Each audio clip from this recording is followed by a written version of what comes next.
I'm sure you all have a good understanding of why free cities would be great, especially after Michael's talk last night. There may not be any better way to get billions of people out of poverty. I know that's my interest and motivation.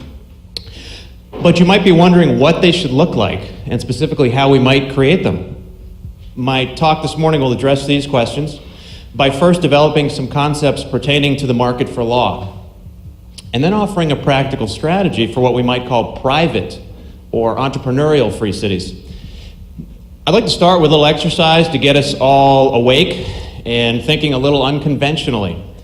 Not that that will be a problem with this crowd, about governments and the law, not only for this talk, but for the rest of the conference. So first, I'd like each of you to think about one characteristic that you associate with a good government. Non-existence. That's a valid answer. Okay, everyone got one? All right, how many, by show of hands, how many have had regular and fair elections? Anyone? Oh, this is a good crowd. How about transparency and openness? Oh, come on. All right, thank you. Good. Let's get those hands up. Rule of law. Yeah, great. And of course, agencies serving the public interest. Trying not to laugh. Oh, hiss. Okay. Well, that was good. Not a lot of people were happy with these, but that's fine. They are still considered the characteristics of good government. How about a bad government now? Think of a bad government. That's easy, right?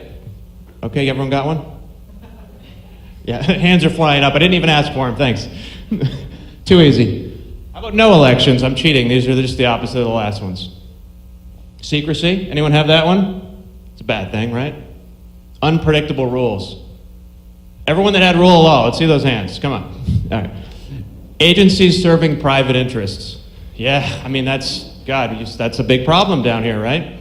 Okay, well, so we know what good and bad governments look like. Let me tell you about one that's the worst I've ever seen. First, it's a pure dictatorship with no democratic features.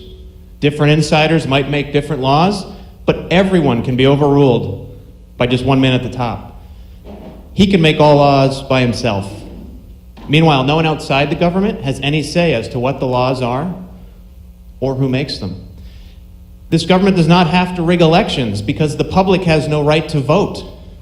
There are no public hearings, elections, or referendums on what they do ever. Second, this government changes its laws at whim, whenever it wants. All of the lawmaking takes place in secret, and any of the thousands of laws that are enforced today might be different tomorrow, replaced, repealed, canceled. Many of the laws actually do change on a daily basis, and usually without any notice. A visitor to their territory has only a vague idea what the laws will be during their stay, and only finds out what they are once inside. On any future visit, many of the laws are certain to be new and different, once again. Third, this government blatantly ignores the public interest. All of its laws are made to put as much money in their pocket as possible, and they don't even try to keep it a secret. There's public evidence. They have been successfully enriching themselves for decades. The amount of money they collect actually increases every year, but they're so greedy that only a tiny fraction makes it to people outside of their organization. You might be wondering if any government has ever been this bad. Anyone have Hitler?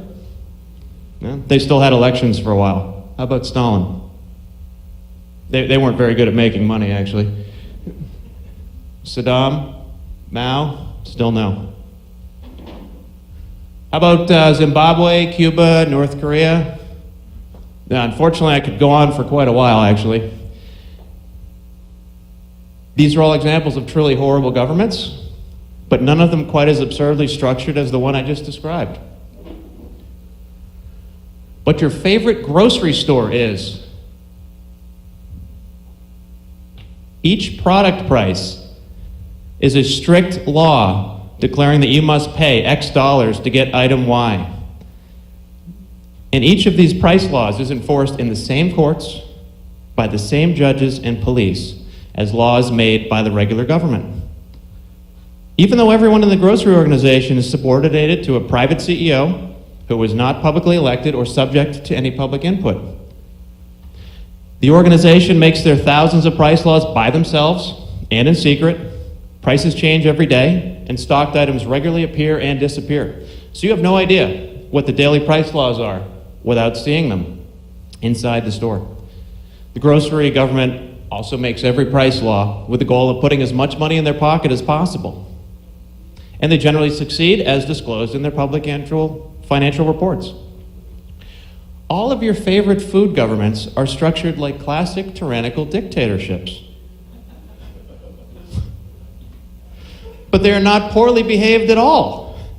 They produce good to great laws, including many that surprise and delight you. Strangely, as we'd all agree, the same cannot be said for lawmaking by territorial governments, including those advantaged with the good characteristics, or what people outside this room at least consider the good characteristics that we previously identified. How can this be? How can a vast bundle of price legislation produced by a visibly dictatorial, capricious, and greed-driven grocery store government be any good at all? What is their organizational secret? We can rule out good democratic features, since they have none. We can rule out a conservative reliance on inherited and time-tested laws, because they're aggressively changing their laws every day.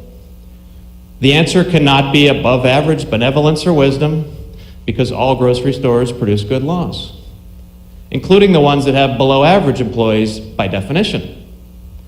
Shocking as this may be to fans of democracy, or conservatives, or good government progressives, these features do not matter because none of the characteristics of the lawmaking organization matter.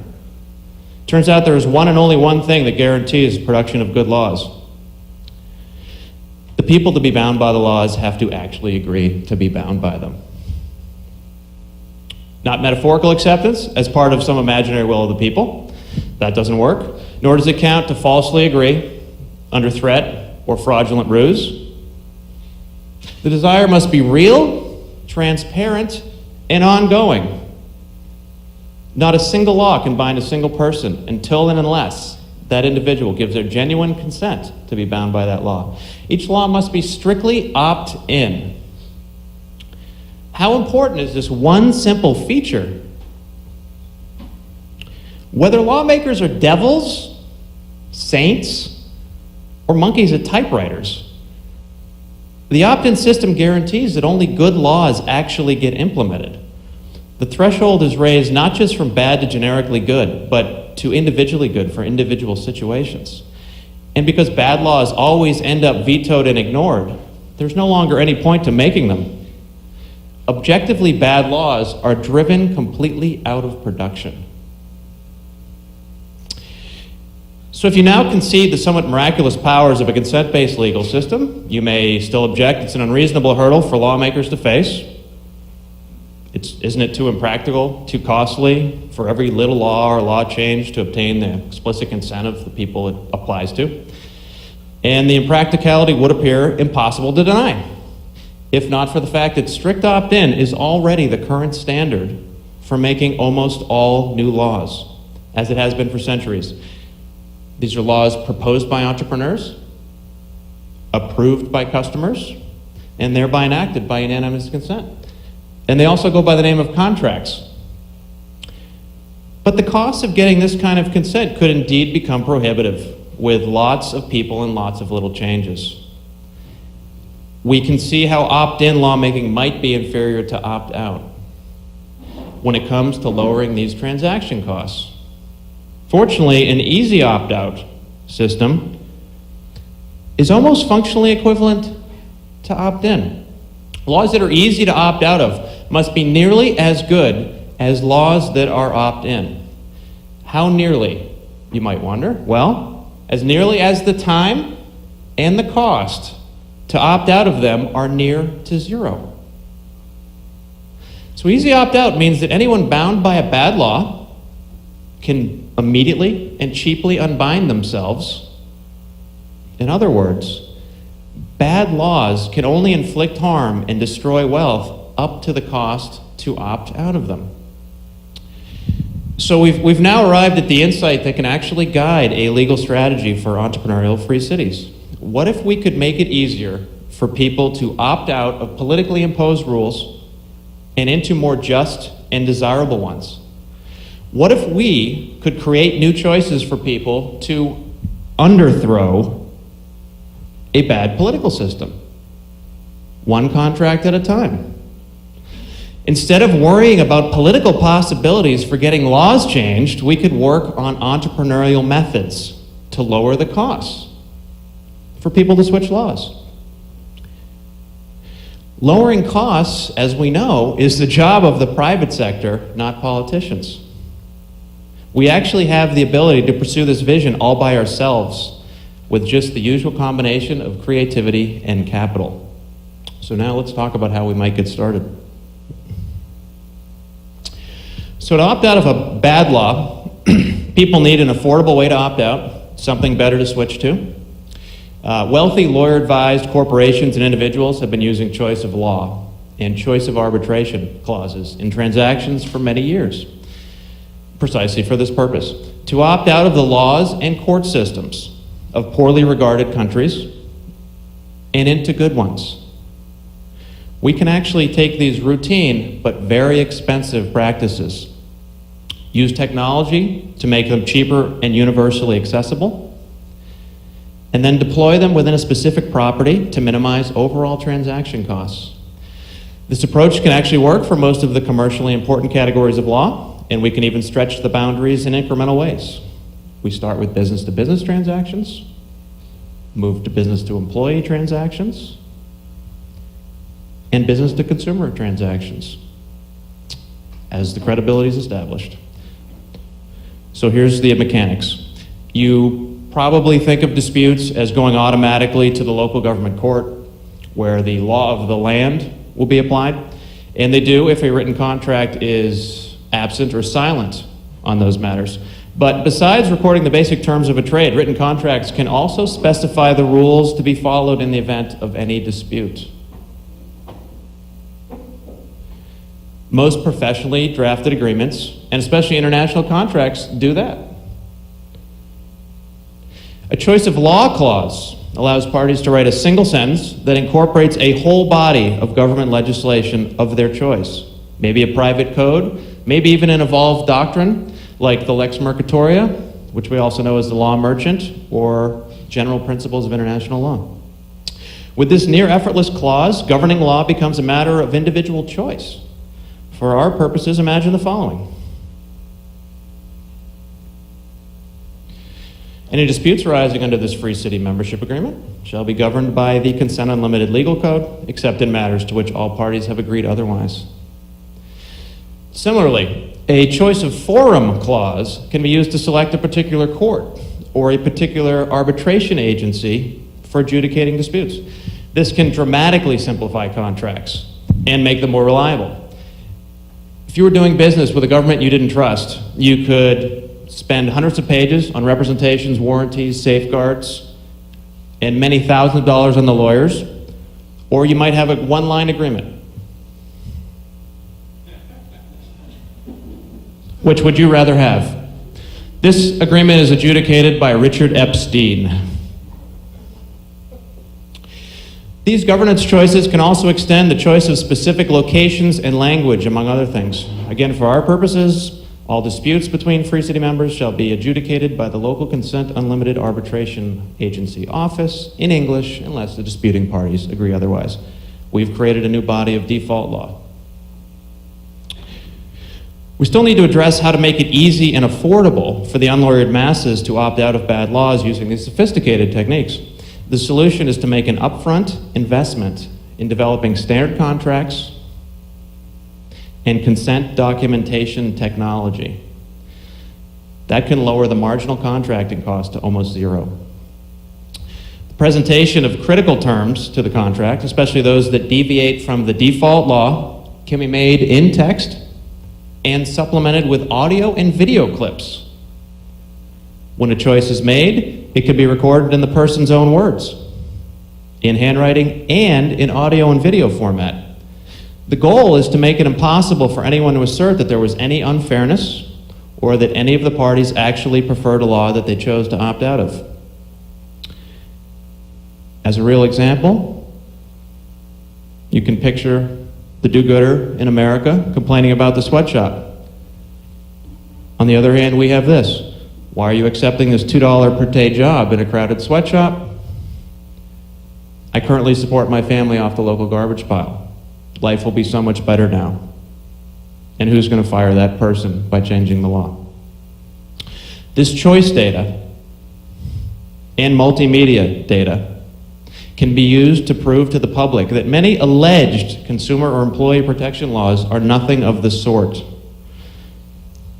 We have now described all the tools to create a law club, a network of people consensually governed by a specific choice of rules and governing body. The underlying logic is actually the same as a smoking club, or if this were a different audience, a raw food, unpasteurized milk club, where everyone mutually agrees to waive their legal right to be free of secondhand smoke, as granted by the government, in exchange for the same waiver by other members. Like the smoking club, the last step is to merge our law club onto a specific piece of property so that security can be provided and access can be restricted to members and guests as appropriate. The Free City property can actually scale from as small as a single building or office park up to a true city-scale development with diverse residential, business, and transportation infrastructure. And so I make the obligatory reference to Disneyland. So the overall strategy, maybe now, hopefully now, sounds reasonable. But the real question is perhaps where can it actually work around the world in the countries that need it most? It turns out that the existing international arbitration framework is a worldwide charter for our approach. Over 140 countries have signed the 1958 UN Convention on the Recognition and Enforcement of Foreign Arbitral Awards. It's a mouthful. What it means is that these signatories have agreed to enforce international arbitration awards in their domestic court system, even though they all remain free to ignore judgments rendered in the courts of foreign governments. Most of these countries have already established a credible non-interference doctrine of allowing international arbitration awards to be pursued and collected domestically. But there remains one more big problem that I've actually talked with several of you about. How do we deal with the ongoing risk that a government, who can't be trusted, of course, will misbehave and inappropriately interfere with the project? The classic way for a government to tie its own hands is to ensure that it has or posts an adequate cash or equivalent hostage in a jurisdiction where it is available to satisfy potential arbitration judgment. Maintaining a good reputation in the international arbitration network, if only for their own use of the system, is also a hostage. But that should not be considered sufficient.